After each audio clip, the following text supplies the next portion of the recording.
Hello दोस्तों, नमस्कार। स्वागत है आप सभी का आपके अपने न्यूज़ चैनल में। देश और दुनिया की तमाम बड़ी खबरों को लेकर हम आपके सामने हाजिर हो चुके हैं। तो अंत तक बने रहिए हमारे इस वीडियो के साथ, क्योंकि यहाँ पे आपको मिलेगी वही सारी खबरें जो कि आपके लिए जानना ज़रूरी है।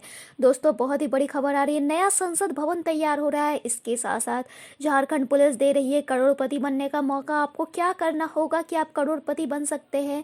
साथ ही साथ ऑस्ट्रेलिया के साथ चीन का तनाव और भी गहरा रहा है, किस तरीके से गहरा रहा है, इन सबों की फुल डिटेल यहाँ पर हम देंगे। इसके साथ साथ दोस्तों, वीडियो बनाने में हमें बहुत ही ज़्यादा मेहनत लगती है, तो वीडियो को एक लाइक ज़रूर कीजिए।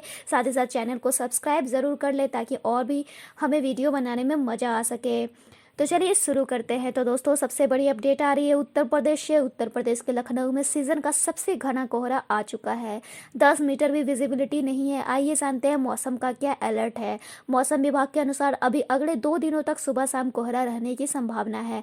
अधिकतम तापमान 27.2 डिग्री सेल्सियस दर्ज किया गया, जो कि सामान्य से 1.6 डिग्री अधिक रहा। न्यूनतम तापमान 11.6 रहा। यह सामान्य से 1.9 डिग्री अधिक दर्ज किया गया। वहीं भारतीय मौसम विभाग ने गुरुवार को भी शाम के समय घना कोहरा रहने की संभावना जताई है। अधिकतम तापमान 28 और न्यूनतम 12 डिग्री सेल्सियस के आसपास रह सकता है। वहीं दोस्तों, अगली बहुत ही बड़ी खबर आ रही है। एसएससी सीएचएसएल की वैकेंसी डिटेल जारी हो चुकी है, जिसमें 4,276 पदों पर भर्ती की बात की गई है।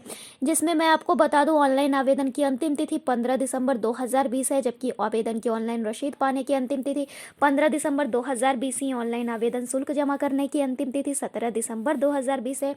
ऑफलाइन चालान से फीस जमा कराने की अंतिम तिथि 19 दिसंबर और बैंक चालान से आवेदन जमा करने की अंतिम तिथि 21 दिसंबर। टीयर 1 के लिए सीबीटी की तिथि 12 अप्रैल से 27 अप्रैल रखा गया है। वहीं टीयर 2 के लिए लिखित परीक्षा की तिथि अभी जारी नहीं की गई है। वहीं दोस्तों, अगली बड़ी खबर आ रही है जेईई नीट को लेकर। जेईई नीट एग्जाम 2021 को लेकर शिक्षा मंत्रालय नए विचार कर रही है, जिसमें जेईई नीट 2021 परीक्षाओं का सिलेबस को कम करने पर शिक्षा मंत्रालय विचार कर रही है। तो यह बहुत ही बड़ी खबर आ रही है। जेईई नीट के परीक्षार्थियों के लिए वेबिनार में अभय नाम के एक छात्र ने सवाल किया कि जेईई मेन और नीट के सिलेबस को क्या सीबीएसई की तरह कम करने की ज़रूरत है। इसका जवाब देते हुए मंत्री ने कहा कि हम इस मुद्दे पर विचार कर रहे हैं। बहुत से राज्य के बोर्डों ने अपना सिलेबस कम नहीं किया है। हम देख रहे हैं कि कितने प्रश्न कम किए जाएँ तो सभी बोर्डों का सिलेबस इसमें कवर हो जाए। जिसका सिलेबस कम किया गया और जिसका सिलेबस कम नहीं किया गया, सभी बच्चे जेईई मेन और नीट का पूरा पेपर अटेम्प्ट कर सके। ऐसे जेईई मेन व नीट एग्जाम पैटर्न पर विचार कर रहे हैं। इसके साथ ही जेईई परीक्षा के साल में 3 और 4 बार कराने के सुझाव पर भी हम विचार कर रहे हैं। वहीं दोस्तों, अगली बड़ी खबर आ रही है। पाकिस्तान को फिर से सर्जिकल स्ट्राइक का डर सता रहा है। जी हाँ दोस्तों, पाकिस्तान को एक बार फिर से सर्जिकल स्ट्राइक का डर सता रहा है, और यह खौफ इतना है कि इसने अपनी सेना को अलर्ट पर रखा है। पाकिस्तान की इमरान सरकार ने अपने जुबान से तो कुछ नहीं कहा है, लेकिन उसने मीडिया को अपना यह डर बताया है। जियो न्यूज़ ने सूत्रों के हवालों से कहा है कि लद्दाख और डोकलाम में हार और किसान आंदोलनों से ध्यान हटाने के लिए भारत सीमा पर हमला कर सकता है। जियो न्यूज़ ने विश्वसनीय सूत्रों का हवाला देकर कहा है कि भारत लाइन ऑफ कंट्रोल यानी एलओसी और भारत पाकिस्तान सीमा पर हमले की तैयारी कर रहा है। हमले की संभावना को देखते हुए पाकिस्तानी सेना को अलर्ट पर रखा गया है। जियो के सूत्रों ने बताया कि भारत सीमा पर एक्शन ले सकता है या सर्जिकल स्ट्राइक कर सकता है, जिससे आंतरिक समस्याओं से ध्यान हटा सके। वहीं दोस्तों, अगली बड़ी खबर आ रही है। पीएम किसान के 7वें किस्त को लेकर। पीएम किसान अब की 7वें किस्त जल्द ही आपके खाते में गिरेगी। राज्य सरकार ने इसके लिए बहुत सारे काम कर दिए हैं, तो जल्दी से जल्दी आप देख लीजिए। आपको मैं बता दूं, राज्य सरकार ने रिक्वेस्ट फॉर फंड्स ट्रांसफर पर साइन करना शुरू कर दिया है। इसका मतलब है कि राज्य सरकार द्वारा लाभार्थी के डेटा की जांच कर ली गई है, जो कि सही पाया गया है। इसके बाद वो सरकार से अनुरोध करता है कि लाभार्थी के खाते में पैसा भेजे जाए। मंत्रालय से आपको इसके लिए टोल फ्री नंबर भी दिया गया है, जिस पे आप संपर्क कर सकते हैं। लिस्ट ऑनलाइन देखने के लिए आपको आसान स्टेप है। pmkisan.gov.in पर जाइए, होम पेज पर मेन्यू बार देखिए और यहाँ पे फॉर्म कॉर्नर पर जाएं। लाभार्थी सूची के लिंक पर क्लिक करें। इसके बाद अपना राज्य, जिला, उप जिला, ब्लॉक और गांव विवरण दर्ज करें। इतना भरने के बाद गेट रिपोर्ट पर क्लिक करें और पाएं पूरे लिस्ट में नाम न होने पर आप इसके लिए नंबर दी गई है, उस पर शिकायत भी कर सकते हैं। वहीं दोस्तों, अगली खबर आ रही है। मोदी सरकार 12 घंटे करने वाली है ऑफिस के घंटे, साथ ही साथ पीएफ और रिटायरमेंट के नियम भी बदल चुके हैं। ये जानते हैं इसके बारे में। आपको मैं बता दूं, नए ड्राफ्ट रूल के अनुसार मूल वेतन कुल वेतन का 50% या अधिक होना चाहिए। इससे ज़्यादातर कर्मचारियों का वेतन संरचना बदलेगा, क्योंकि वेतन का गैर भत्ते वाला हिस्सा आमतौर पर कुल सैलरी के 50% से कम होता है।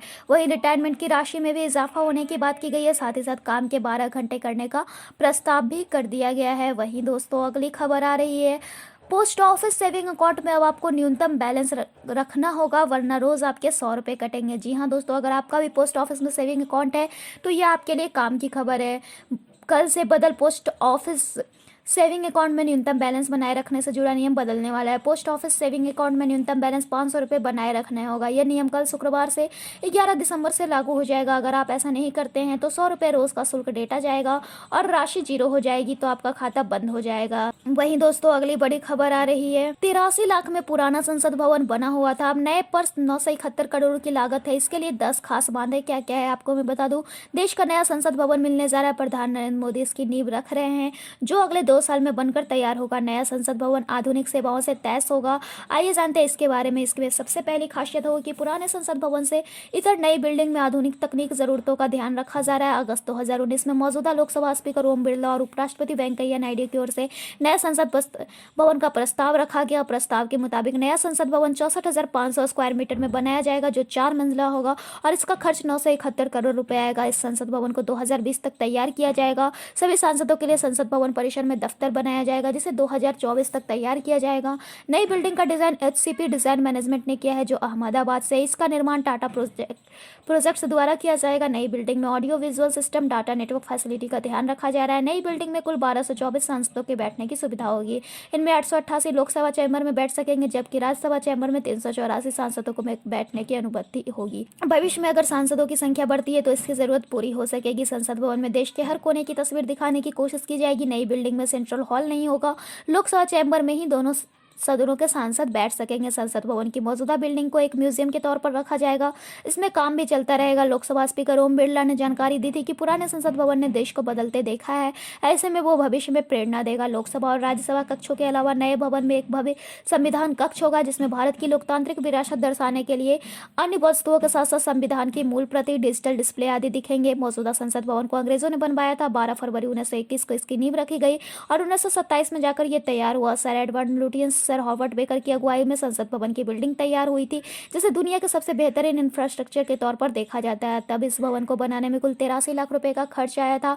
नया संसद भवन केंद्र सरकार की योजना सेंट्रल विस्टा के तहत बनाया जा रहा है, जिसमें संसद भवन के अलावा प्रधानमंत्री कार्यालय, राष्ट्रपति भवन और आसपास के इलाकों का नवीनीकरण भी किया जाएगा। वहीं दोस्तों अगली बड़ी खबर आ रही है, सोने की वायदा कीमत में गिरावट हुई है। आइए जानते हैं इसके बारे में। आपको मैं बता दूं, 0.04% की गिरावट के साथ 49,242 रुपए प्रति 10 ग्राम पर सोना जो चल रहा था। इससे पिछले सत्र में फरवरी कॉन्ट्रैक्ट वाले सोने का मूल्य 49,260 रुपए प्रति 10 ग्राम पर था। वहीं दोस्तों अगली बड़ी खबर आ रही है झारखंड से। झारखंड पुलिस आपको दे रही है करोड़पति बनने का मौका। बस आपको यह काम करना होगा। कौन सा काम करना है? अगर आप सोनी टीवी पर चल रहे कौन बनेगा करोड़पति गेम शो का हिस्सा नहीं बन पा रहे तो चिंता न करें, आपके पास करोड़पति बनने का एक और मौका है और यह मौका झारखंड पुलिस आपको दे रही है। इसके लिए आपको KBC की तर्ज पर सवालों का जवाब नहीं देना है, बस झारखंड के मोस्ट वांटेड नक्सलियों का पता लगाना है।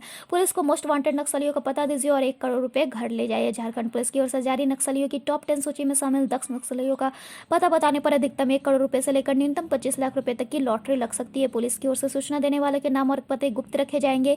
झारखंड पुलिस की वेबसाइट पर नक्सलियों की जारी सूची बेहद लंबी है। इसमें किसी एक नक्सली के बारे में सूचना देकर आप मालामाल हो सकते हैं। इन दोस्तों अगली बड़ी खबर आ रही है, ऑस्ट्रेलिया के साथ चीन का तनाव और गहरा रहा है। चीन सरकार ने शराब पर भी अतिरिक्त शुल्क लगा दिया है। वहीं दोस्तों इलोन मस्क के मंगल ग्रह जाने का सपना को झटका लग चुका है। SpaceX के स्टारशिप रॉकेट लॉन्च के दौरान हुआ विस्फोट हो गया। वहीं दोस्तों अगली बड़ी खबर आ रही है कोरोना वैक्सीन को लेकर। आइए जानते हैं। कोरोना वैक्सीन बनाने वाले फाइजर के डाटा पर साइबर अटैक हो गया है। वहीं दोस्तों अगली बड़ी खबर आ रही है, अगर आप भी इंस्टाग्राम यूज करते हैं तो आपके मैसेज भी खुद से गायब हो जाएंगे। भारत में यह फीचर आ चुका है। आप कैसे इसे यूज कर सकते हैं? तो इंस्टाग्राम में वैनिश मोड का ऐलान तो पहले ही हो चुका है, लेकिन अब यह फीचर भारतीय यूजर्स को भी मिलना शुरू हो गया है। जानिए ये कैसे करता है काम और क्या है इसके फायदे।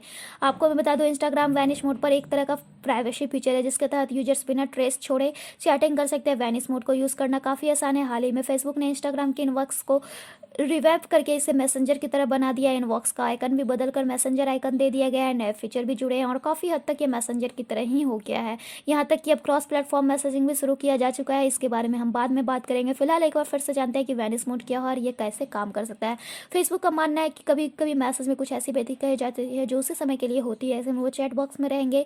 आपको इसकी चिंता नहीं करनी होगी, इसलिए ही कंपनी इंस्टाग्राम में वैनिश मोड लेकर आ रही है। वैनिश मोड को ऑन करने के लिए आपको स्वाइप अप करना है, अपने इंस्टा ऐप को अपडेट कर ले, चूंकि ये भारत में भी यूजर्स को मिल रहा है, यानी आप तक भी आ गया होगा। उसके बाद ऐसा भी संभव है आप पहले से यूज कर रहे होंगे या अभी तक आपको ये फीचर नहीं मिला होगा। ऐसा इसलिए क्योंकि कंपनी कई बार फेस वाइज अपडेट देती है।